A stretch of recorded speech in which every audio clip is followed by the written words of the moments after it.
आशा करता हूँ सब अच्छे होंगे, तैयारी अच्छे से चल रही होगी। मैं Rohit Kumar UC live channel से आपके लिए नेक्स्ट क्लास लेके आया हूँ। इस क्लास में जो प्रीवियस क्लास में हमने डिस्कस किया हुआ है उसका सेकंड पार्ट है।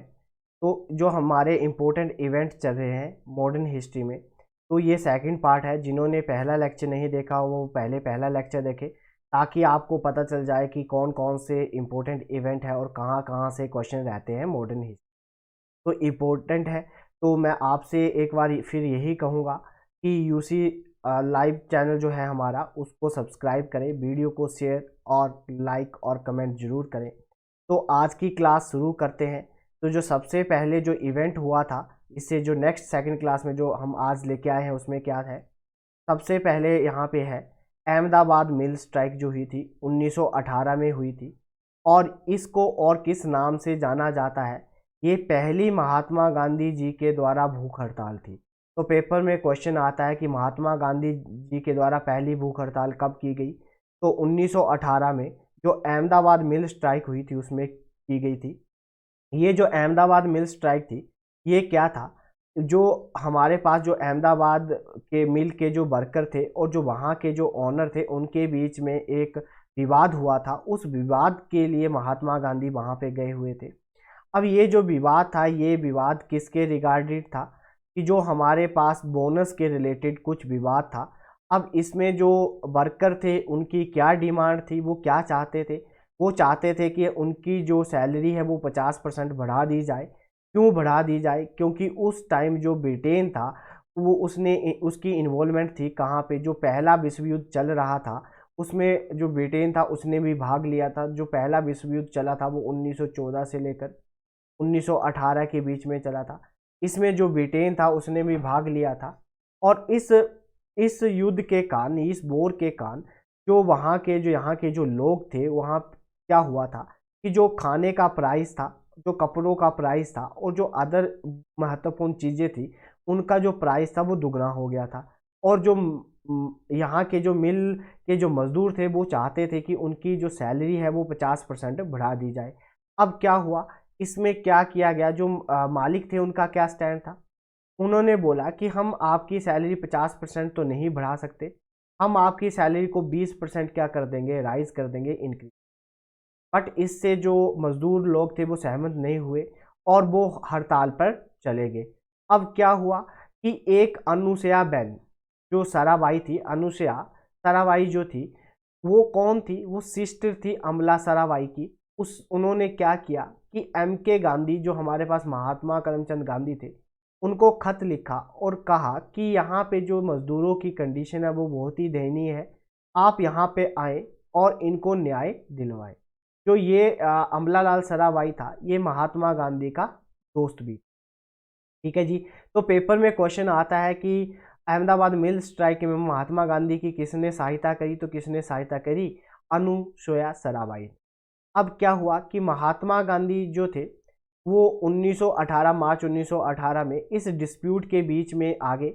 और जो ये जो डिस्प्यूट था, ये अहमदाबाद जो मिल स्ट्राइक के ओनर थे और जो वर्कर थे उनके बीच में बोनस के रिलेटेड, जो फ्लैग बोनस के रिलेटेड था, उसको समाप्त करने के लिए उनके बीच में आगे उनमें इंटरफेरेंस उन्होंने कर दिया। अब क्या हुआ कि इसमें जो रिजल्ट आया, जो हमारे पास इसमें जो लास्ट में जो रिजल्ट आया, इनकी जो 35% पे दोनों जो एग्रीमेंट, दोनों जो बंदे थे वो मान गए। कौन भी, जो हमारे पास वर्कर थे और जो इनके मालिक थे, उनके बीच में जो सहमति हुई वो 35% पे इनकी सहमति होगी कि हम इतना बढ़ा देंगे और मजदूर भी इसमें सेटिस्फाई हो। अब नेक्स्ट इसके बाद कौन सा इवेंट हुआ, इसके बाद हुआ खेड़ा सत्याग्रह। कौन सा जी, खेड़ा जो सत्याग्रह हुआ वो 1918 में हुआ। और ये जो था, ये महात्मा गांधी के द्वारा पहला असहयोग आंदोलन था जो महात्मा गांधी के द्वारा चलाया गया था।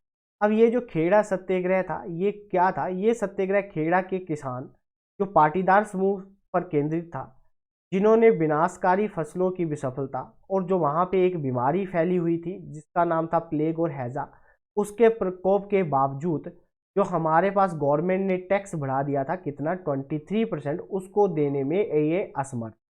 और इसी के चक्कर में खेड़ा सत्याग्रह शुरू हुआ था। अब इसमें जो सरदार वल्लभ भाई पटेल जैसे जो बड़े नेता थे वो मदद के लिए आए, और महात्मा गांधी की टीम से जो इंदुलाल याग्निक थे, जो शंकर लाल बैंकर थे, और जो महादेव देसाई थे, उन्होंने क्या किया, पूरी कंट्री में घूम घूम के लोगों को उनके अधिकार के बारे में जागरूक करा और उन्हें बताया कि उनके क्या क्या अधिकार है, वो इन्होंने सब किया था। ठीक है जी। अब क्या हुआ, इसके बाद नेक्स्ट में क्या हुआ, देखिए अब जो ये हमारे पास जो ये खेड़ा है ये कहाँ पे है, तो ये खेड़ा जो है हमारे पास गुजरात का एक डिस्ट्रिक्ट है, जहाँ के वहाँ के जो लोग थे, जो किसान थे, वो बड़े ही संकट में थे, क्योंकि उनकी जो फसलें थी वो सारी ही बीमारी के कारण खराब हो गई थी और उनके पास पैसे नहीं थे, कर देने के लिए कुछ नहीं था। बट जो गवर्नमेंट थी उनका क्या स्टैंड था, वो उन्होंने बोला था कि भाई हम आपके जो कर है, जो लैंड हम कर लेते हैं, उसको हम माफ़ नहीं करेंगे और पूरा का पूरा कर आपसे वसूल। बट जब महात्मा गांधी को पता चला कि ये जो इनमें जो गवर्नमेंट का स्टैंड है, जब उनको पता चला कि भाई गवर्नमेंट ने कहा है कि जो किसान इस टैक्स को देने के लिए समर्थ है वही इस टैक्स को दे, सभी से टैक्स नहीं लिया जाएगा। जब महात्मा गांधी को इस बात के बारे में पता चला तो उन्होंने इस ये जो हमारे पास जो स्ट्रगल था, जो इन्होंने खेड़ा सत्याग्रह स्टार्ट किया था, उसको इन्होंने बंद कर दिया। और इस खेड़ा सत्याग्रह के दौरान ही जो सरदार वल्लभ भाई पटेल थे वो महात्मा गांधी के अनुयायी बन गए, मतलब शिष्य बन गए। तो पेपर में क्वेश्चन में रहता है कि जो सरदार वल्लभ भाई पटेल थे वो महात्मा गांधी के शिष्य कब बने, तो जो खेड़ा सत्याग्रह हुआ था उसमें वो इनके शिष्य बन गए। ठीक है जी। अब इसके बाद क्या हुआ, नेक्स्ट इवेंट क्या हुआ, अब खेड़ा के बाद आ गया रोलेट सत्याग्रह। अब रोलेट सत्याग्रह क्या था कि जो ब्रिटिश सरकार थी उनके द्वारा 1919 में एक अराजक और क्रांतिकारी अपराध अधिनियम लागू किया गया, जिसके जवाब में महात्मा गांधी ने क्या कहा कि भाई इस रॉयलेट एक्ट के जो रॉयलेट एक्ट है इसके खिलाफ मैं पूरे देश में एक अभियान चलाऊंगा, उन्होंने जो है आह्वान किया। ठीक है।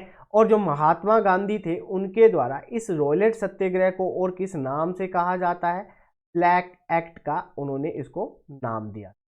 अब क्या हुआ कि इस रॉयलेट जो एक्ट था इसको किसकी अध्यक्षता में किसने पास करवाया था, ये एक राज देशद्रोह समिति जो थी उनकी सिफारिश पे लाया गया था। उनका नाम क्या था, सर सिडनी रॉयलेट, और इसीलिए इसको रॉयलेट एक्ट भी कहा जाता है कि भाई अगर कोई भी लोग है, अगर वो मतलब देश के हित के खिलाफ है, मतलब देश के खिलाफ है, तो उन पे क्या लगाया जाएगा, राज देशद्रोह का मुकदमा चलाया जाएगा। अब इसमें उन्होंने क्या बोला था, क्या उनका क्या इसमें इन्होंने रिकमेंडेशन दी थी, इन्होंने बिना भारतीय सदस्यों के एकजुट विरोध के बावजूद भी इस अधिवेशन को इन्होंने शाही विधान परिषद में पारित कर दिया गया। और इसमें क्या कहा गया कि कोई भी राजनीतिक गतिविधियों को दबाने के लिए इसमें क्या था, सरकार जो भी कितनी भी क्रांति का जो क्रांति हो रही थी, जो क्रांति स्टार्ट हुई थी, उनको दबाने के लिए उन्होंने जो ब्रिटिश गवर्नमेंट थी उसकी शक्ति को बढ़ा दिया और किसी को भी 2 साल पकड़कर जेल में डाला जा सकता था बिना किसी को इन्फॉर्म किए या बिना किसी कोर्ट ट्रायल से, मतलब किसी को कोर्ट में पेश नहीं किया जाएगा। और गवर्नमेंट के खिलाफ अगर वो कुछ भी कहता है या गवर्नमेंट को लगता है कि ये हमारे लिए जो है अहिंसक है, तो वो उसको पकड़ के जेल में डाल देंगे। और महात्मा गांधी ने क्या बोला कि ये जो कानून है इसको अन्यायपूर्ण के खिलाफ मैं क्या करूँगा, असविनय अवज्ञा आंदोलन चाहता हूँ और इसके लिए मैं 6 अप्रैल 1919 को हड़ताल पे बैठ जाऊँगा, हड़ताल को शुरू कर दूँगा। बट उनके स्टार्ट करने से पहले ही ये जो हमारे पास हड़ताल थी, ये जो विरोध था वो शुरू हो चुका था, मतलब भारी लेवल पे। ठीक है, बड़े पैमाने पे, कहाँ पे, कोलकाता, बॉम्बे, दिल्ली, अहमदाबाद, हर जगह पे जो ब्रिटिश विरोधी प्रदर्शन शुरू हो गए। अब इसी के चक्कर में एक इंसिडेंट हुआ था जो बहुत ही बुरा इंसिडेंट हुआ था। ठीक है जी। वो क्या इंसिडेंट था, जलियांवाला बाग जो हत्याकांड हुआ था उसमें। अब क्या हुआ कि 9 अप्रैल 1919 को दो राष्ट्रवादी नेता थे, एक का नाम था सिफरुद्दीन इल्चू, दूसरे का नाम था डॉक्टर सत्यपाल। ये कांग्रेस के बड़े नेता थे। इनको ब्रिटिश गवर्नमेंट ने बिना किसी अपराध के इनको पकड़ रखा था, गिरफ्तार कर लिया था, क्योंकि इनका एकमात्र इन्होंने एक ही ये क्या करते थे, सभाओं को, जो देश विरोधी सभाओं को संबोधित किया करते थे, और इनको पकड़कर एक ऐसे अज्ञात प्लेस पे ले गए थे जिसके बारे में कोई भी नहीं जानता था। अब ये जो विरोध था ये जल्दी ही क्या ले रहा था, बहुत ही अहिंसक रूप ले रहा था। इसके लिए पुलिस को, इसको दबाने के लिए पुलिस ने क्या करा, फायरिंग का सहारा लिया, जिसमें बहुत सारे जो हमारे भाई बंधु थे उनकी, प्रदर्शनकारियों की मौत होगी। और भविष्य में ऐसा कोई विरोध ना हो उसके रोकने के लिए सरकार एक कानून लेके आई, और उस कानून का नाम था मार्शल लॉ। कौन सा लॉ लेके आई, जो मार्शल लॉ था। इस विरोध को रोकने के लिए, ये जो जितने भी ये जो प्रदर्शन हो रहे थे उसको रोकने के लिए कानून लेके आए, और उस कानून का नाम क्या था, मार्शल लॉ। और कानून व्यवस्था को बनाए रखने के लिए कहाँ पे, पंजाब में। तो उसकी जो भाग दौड़ थी वो किसके हाथों में सौंप दी, जो ब्रिगेडियर जनरल डायर थे उनको सौंप। अब क्या हुआ कि जो जनरल डायर थे उन्होंने क्या किया, अब क्या हुआ, 13 अप्रैल 1919 को बैसाखी थी, और बहुत सारे जो लोग थे वो इकट्ठे हुए थे, दूर दूर गांव से भी लोग हुए थे, और इकट्ठे हुए थे अमृतसर में, जलियांवाला बाग में। वहाँ पे मेला चला हुआ था, क्योंकि बैसाखी थी तो बैसाखी को मेला लगता है, तो सारे वहाँ पे इकट्ठे हुए थे। और जो जनरल डायर थे वो अपने लोगों के साथ वहाँ पे पहुँचे, और उन्होंने क्या करा कि जितने भी लोग थे उनको घेर लिया, और जो एक निकलने का रास्ता था उस ग्राउंड से, उसको उन्होंने बंद कर दिया, और अंधाधुंध फायरिंग शुरू कर दी, जिसमें 1000 लोगों की मृत्यु होगी, जिसमें हमारे कुछ पुरुष भाई थे, बहनें, जो औरतें थी, और जो बच्चे थे, और उसमें वो मारे गए। अब जो ये क्या था कि जैसे हमारे पास कोई ये रास्ता था, ये ग्राउंड था, और यहाँ पे एक पॉइंट था जहाँ से आया जाया जा सकता था, इन्होंने इसको ब्लॉक कर दिया और अंधाधुंध फायरिंग कर दी, और उस फायरिंग में 1000 लोगों की मृत्यु हुई। अब इस जो ये फायरिंग हुई थी, और इसकी जांच करने के लिए एक कमेटी बनाई गई, और उस कमेटी का क्या नाम था, पेपर में बड़ी बार ये क्वेश्चन आया हुआ है, वेरी वेरी इंपॉर्टेंट है, कि जो उस इंक्वायरी के लिए, इस जलियांवाला बाग हत्याकांड के लिए एक कमेटी की अपॉइंटमेंट की गई, और उस कमेटी का जो नाम था, उस कमेटी को क्या बोला गया, हंटर। जो गवर्नमेंट ऑफ इंडिया थी उसने अक्टूबर 14 1919 को एक कमेटी बनाई, और उस जो कमेटी थी वो इंक्वायरी करती इस जलियांवाले बाग के बारे में। और इस कमेटी को कॉमनली किस नाम से जाना जाता है, हंटर कमीशन। क्यों जाना जाता है, क्योंकि इसके जो चेयरमैन थे या चेयरपर्सन थे उनका नाम था लॉर्ड विलियम हंट। ठीक है, और इसमें कुछ भारतीयों को भी शामिल किया गया था। अब इस कमेटी ने क्या किया, इस कमेटी ने एक रिपोर्ट सबमिट करी, और उस रिपोर्ट में कहा कि भाई इसमें जो ये जनरल डायर है उनको इन्होंने क्रिटिसाइज करा, उनकी निंदा करी, बट उनको कोई भी दंड नहीं दिया। ठीक है जी। अब ये जो कमेटी है, पेपर में क्वेश्चन आता है कि Hunter Commission is related to which incident, तो किस इंसिडेंट के साथ ये रिलेटेड है, तो जलियांवाला बाग जो हत्याकांड। अब मैंने आपको अभी बताया कि उन्होंने अपनी रिपोर्ट सबमिट करी थी 1920 में, मार्च 1920 में, और कहा, जनरल डायर को क्रिटिसाइज किया, उनकी निंदा की, बट उन्हें कोई भी दंड नहीं दिया गया, कोई पेनल्टी नहीं डाली गई, उनको माफ़ कर दिया गया, मतलब कोई कार्रवाई ज़्यादा नहीं चलाई गई। अब इसी के चक्कर में क्या हुआ कि जो रविंद्रनाथ टैगोर जी थे, जिनको नाइटहुड की उपाधि दी गई थी, उन्होंने उसको वापस कर दिया। और पेपर में क्वेश्चन आता है कि नाइटहुड की उपाधि रविंद्रनाथ टैगोर जी के द्वारा कब वापस की गई थी, तो जलियांवाला बाग जो इंसिडेंट हुआ था उसके बाद उन्होंने उस उपाधि को क्या कर दिया, वापस। जो महात्मा गांधी जी को एक उपाधि दी गई थी, केसरी हिंद की उपाधि दी गई थी, और वो क्यों दी गई थी, जो हमारे पास बोर जो युद्ध हुआ था, ठीक है, जो बोर युद्ध हुआ था उसके दौरान महात्मा गांधी को एक उपाधि दी गई थी, और उस उपाधि का नाम था केसरी हिंद।